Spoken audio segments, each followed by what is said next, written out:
Good afternoon बच्चों। आज की वीडियो में हम 5 क्वेश्चंस के सीरीज में आज का नेक्स्ट चैप्टर है आपका काइनेमेटिक्स। काइनेमेटिक्स के इस चैप्टर में और आपको 5 इंपॉर्टेंट क्वेश्चन बताए जाएंगे विद सॉल्यूशन जो आपके एग्जाम के लिए इंपॉर्टेंट है। आइए पहला क्वेश्चन देखते हैं। ए particle move along straight line such that it's displacement at any time t is given by. आपके पास डिस्प्लेसमेंट का इक्वेशन दे रखा है बेटा। डिस्प्लेसमेंट का इक्वेशन दे रखा है आपके पास s बराबर ये, ठीक है, metre when velocity when acceleration is zero. आपको क्या बताना है, जब एक्सेलरेशन जीरो हो जाए उस समय वेलोसिटी क्या होगी। आइए, जब आपको डिस्प्लेसमेंट गिवन होता है तो हम क्या करते हैं, सबसे पहले डिस्प्लेसमेंट गिवन होता है तो वेलोसिटी के लिए क्या करते हैं, dx बाई dt करते हैं। आपको डिस्प्लेसमेंट का टाइम के रेस्पेक्ट में डिफरेंशिएट करते हो तो आपको क्या मिलती है बेटा, वेलोसिटी मिलती है। फिर अगर आपने वेलोसिटी का dv बाई dt कर दिया तो क्या मिलता है, एक्सेलरेशन मिलता है। और आपके क्वेश्चन में क्या करा है, वेलोसिटी तब बतानी है जब एक्सेलरेशन क्या हो जाए, जीरो हो जाए। आइए हम इसको सॉल्व करते हैं, है ना। वेलोसिटी निकालते हैं बेटा, क्या हो जाएगा इसका, डिफरेंशिएट करिए। 3t स्क्वायर माइनस में 12t प्लस में 3 प्लस में 0, ये क्या है, आपको वेलोसिटी मिल गई। इसको एक बार और डिफरेंशिएट करेंगे तो आपको क्या मिलेगा, एक्सेलरेशन मिलेगा। आइए, एक्सेलरेशन बराबर क्या होगा भाई, 6t minus 12 equal to 0। Zero क्यों रख दिया भाई, क्योंकि क्वेश्चन में दे रखा है आपको एक्सेलरेशन जीरो होगा। देखो, जब आप एक्सेलरेशन जीरो करते हो 6t माइनस 12 इक्वल टू 0, यहाँ से t की वैल्यू कितना आएगा बेटा, 2। t बराबर 2 सेकेंड पे आपको वेलोसिटी बताना है। क्वेश्चन में आपसे वेलोसिटी t बराबर 2 सेकेंड पूछा है। आइए देखते हैं वेलोसिटी की वैल्यू क्या है, 3t square minus 12t plus में 3। आप इसमें वैल्यू रखो बेटा, आप इसमें वैल्यू रखो, t बराबर 2 रखो। 3 इंटू 2 का square minus 12 into T plus में 3 है। इसको जब सॉल्व करोगे तो आपको आंसर क्या मिलेगा बेटा, आंसर मिलेगा -9 मीटर पर सेकेंड। ये आपका आंसर हो जाएगा, ठीक है भाई।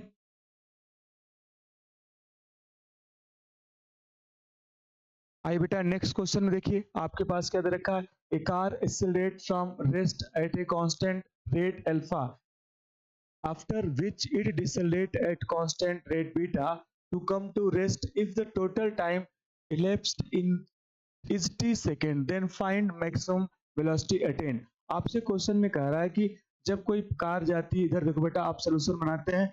जब कोई कार, इधर देखो, इस रेट से एक्सेलरेट होती है अल्फा से, है ना भाई, और डिसेलरेट होती है बीटा से, और टोटल टाइम कितना लगता है, टी सेकेंड लगता है। आपसे मैक्सिमम वेलोसिटी पूछा गया।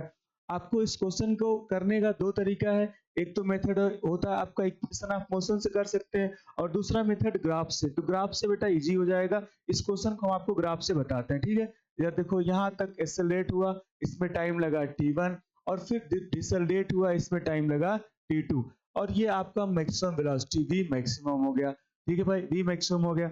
अब आइए बेटा, अब आपको अल्फा दे रखा है और टाइम दे रखा है, और टोटल टाइम जो क्वेश्चन में आपको दिया है वो t लग रहा है। सुनो, आप ये अल्फा है और ये क्या है, बीटा है। सुनो, अल्फा बराबर क्या होगा, अगर आप एंगल निकालना चाहते हो, अल्फा बराबर क्या हो जाएगा, v मैक्स अपान में t1 हो जाएगा, और बीटा बराबर क्या हो जाएगा बेटा, v मैक्स अपान में t2 हो जाएगा। अब आपको अल्फा बीटा पता हो, यहाँ से आप t1 निकाल सकते हो।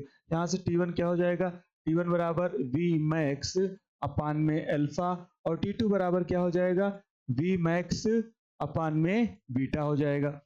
अब देखो भाई, आपके पास इसके बाद क्या करना है, आपको टोटल टाइम t दे रखा है। जरा देखो बेटा, टोटल टाइम t बराबर क्या है, t1 प्लस t2 है। अब आप t1 और t2 की वैल्यू पुट कर दो। t1 जो है क्या हो जाएगा भाई, v मैक्स अपान में अल्फा प्लस v मैक्स अपान में बीटा हो जाएगा, और ये t हो जाएगा। अब t की वैल्यू आप इधर देखो बेटा, v मैक्स आपसे पूछा है, इसको निकाल लो, इसको बाहर निकालो, क्या हो जाएगा, t बराबर v आप निकालो 1 अपान अल्फा प्लस 1 अपान बीटा।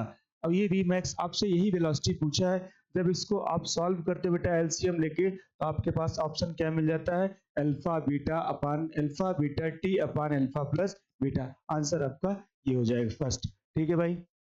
नेक्स्ट क्वेश्चन देखो बेटा, नेक्स्ट क्वेश्चन में आपसे पूछा गया the velocity of particle is given by, velocity आपको दे रखा है, where t is time second में दे रखा है और आपका एक्सेलरेशन t बराबर 2 सेकंड पे एक्सेलरेशन पूछा है। इस क्वेश्चन में आपको वेलोसिटी गिवन है और आपसे t बराबर 2 सेकंड पे एक्सेलरेशन पूछा है।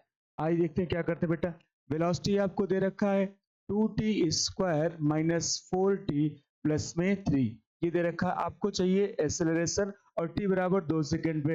एक्सेलरेशन बराबर क्या होता है dv by dt।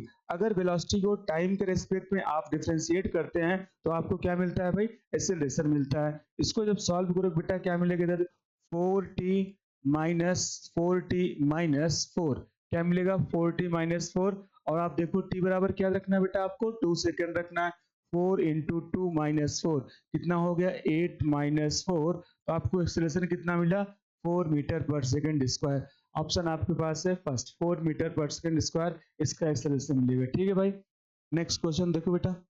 Next question, if a particle travel the first half distance with speed v1 and half distance speed v2, find its average speed during the journey।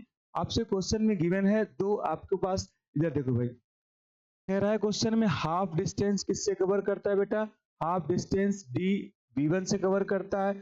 Next half distance किससे cover करता है v2 से। सुनो भाई, अगर आपको time नहीं दे रखा है तो आपको टाइम लेना भी नहीं है, लेकिन बिना टाइम का तो होगा नहीं। आप इसको ले लो टाइम t1 और इसको ले लो टाइम t2, फिर मेन इक्वेशन में हम टाइम को रिमूव कर देंगे। एवरेज स्पीड निकालने का एक ही फॉर्मूला, सिंगल फॉर्मूला, आप कहीं हर जगह एक ही फॉर्मूला लगा सकते हैं और इसी से आएगा। एवरेज स्पीड क्या होता है बेटा, एवरेज स्पीड बराबर टोटल डिस्टेंस अपान में टोटल टाइम होता है। टोटल डिस्टेंस अपान में टोटल टाइम होता है। टोटल डिस्टेंस अपान टोटल टाइम। सुनो भाई, टोटल डिस्टेंस कितना दे रखा है बेटा, d प्लस डी कितना हो जाएगा 2d हो जाएगा। 2d हो गया, अपान में टोटल टाइम की बात कर रहा है तो t1 और प्लस में t2 हो गया। t1 और t2, इधर सुनो, अब इसमें देखो बेटा, आप इसको आप t1 t2, अब आप इसमें क्या कर सकते हैं, t1 की वैल्यू हटाओ, यहाँ से रिमूव करके यहाँ आप रख दो, क्या हो जाएगा यहाँ, इधर देखो v1 बराबर क्या होता है d बाई t1। यहाँ से t1 की वैल्यू आपको क्या मिलेगी d अपान v1 और t2 की वैल्यू क्या मिलेगी भाई d अपान v2 मिल जाएगी। इसको यहाँ रख दो, इस इक्वेशन में रखो आप 2d अपान में d अपान v1 प्लस d अपान v2। अब आपके पास इक्वेशन मिल गया। अब आपको t आपने रिमूव कर दिया, अब आपको v की फॉर्म में आ गया। यहाँ से आपने क्या किया, d को कॉमन लेके बेटा कैंसिल आउट कर दो, और जब d को कॉमन लेके कैंसिल आउट कर दोगे ये कैंसिल हो जाएगा, क्या बचेगा 2 अपान में 1 अपान v1 प्लस 1 अपान v2। जब इसको आप सॉल्व करोगे एलसीएम लेने के बाद तो आपके पास इक्वेशन क्या मिलेगी 2v1 v2 अपान में v1 plus v2।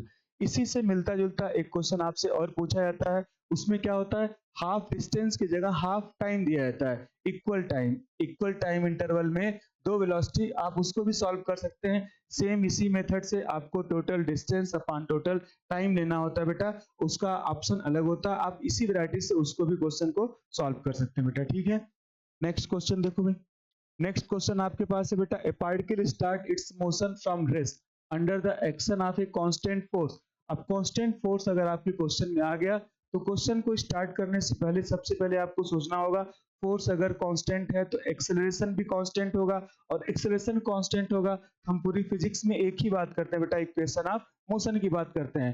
For if the distance covered in first 10 second is s1 and next 20 second की बात कर रहा है s2। एक बार आपने 10 सेकंड में s1 डिस्टेंस कवर करता है पार्टिकल, अगले 20 सेकंड में s2 डिस्टेंस कवर करता है, फिर आपसे s1 और s2 का रिलेशन पूछा गया है। बेटा कई बार ये क्वेश्चन आपके एग्जाम में पूछा जा चुका है ना, इससे से मिलता जुलता क्वेश्चन आपके एग्जाम में फिर से पूछे जाने की संभावना है। आ जाओ हम आपसे बात करते हैं, इधर देखो एक डिस्टेंस हमने क्या किया, आपने s1 डिस्टेंस कवर किया, इसमें टाइम कितना लगा 10 सेकंड लिया। हमने स्टार्टिंग रेस्ट से किया है बेटा, तो हमने u बराबर 0 कर दिया। नेक्स्ट आप बात कर रहे हो, इधर देखो नेक्स्ट ये 20 सेकंड की बात की है, 20 सेकंड हो गया और अब इसने क्या ले लिया s2 ले लिया, डिस्टेंस s2 हो गया। आपको इक्वेशन रेस्ट से स्टार्ट करनी है और दो इक्वेशन बना के दोनों को सॉल्व कर लेना है। पहले इक्वेशन आपको क्या बनाना, देखो पहले के लिए क्या बनाना बेटा, s बराबर कौन सा इक्वेशन लगेगा, सेकेंड इक्वेशन लगेगा s बराबर ut plus half 80 square. Half 80 square initial rest में है तो बेटा यूटी क्या हो जाएगा, 0 हो जाएगा। तो S1 बराबर क्या हो जाएगा, हाफ ए T1 स्क्वायर। अब एक्सेलरेशन कांस्टेंट है, अगर आपने इनिशियल से स्टार्ट किया है तो दोनों इक्वेशन में एक्सेलरेशन कांस्टेंट ही होगा। आप S2 ले लो, S2 बराबर क्या हो जाएगा, हाफ ए T2 का स्क्वायर। ये दो इक्वेशन बन गया बेटा। आप इन दोनों इक्वेशन को क्या करो, डिवाइड कर दो।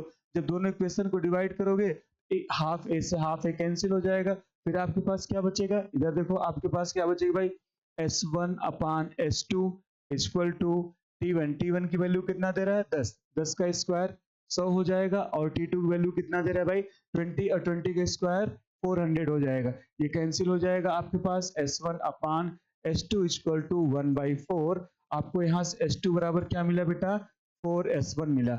आपके पास ऑप्शन कौन सा, S2 बराबर 4, सेकेंड ऑप्शन हो जाएगा। ठीक है भाई।